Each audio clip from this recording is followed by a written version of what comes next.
দর্শক আসসালামু আলাইকুম।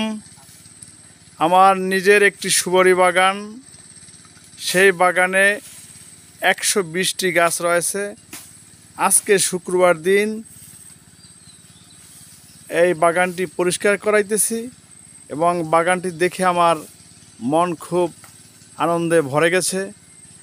আমার দেখাদেখি আপনারা ওই সুপারি বাগান করবেন। আমার ইউটিউব চ্যানেলে যারা আমার ফ্রেন্ড আছেন তারা আমাদেরকে সাবস্ক্রাইব করবেন এবং বেশি বেশি করে মানুষকে দেখিয়ে দেবেন, যাতে আমার মতো অনেকেই জানি এই বাগান করে এবং আগ্রহ সহকারে বাগান সুপারি বাগান করা উচিত প্রত্যেকটা মানুষের। তাহলে কি হবে, বৃদ্ধা বয়সে আপনাদের এই সুপারি ফলনই আপনার একটি কামাইয়ের, গ্রামের ভাষায় একটি কামাইয়ের পুঁত বলা যায়। এই সুপারি বাগান থেকে আপনার অনেক টাকা উপার্জন করা সম্ভব হবে।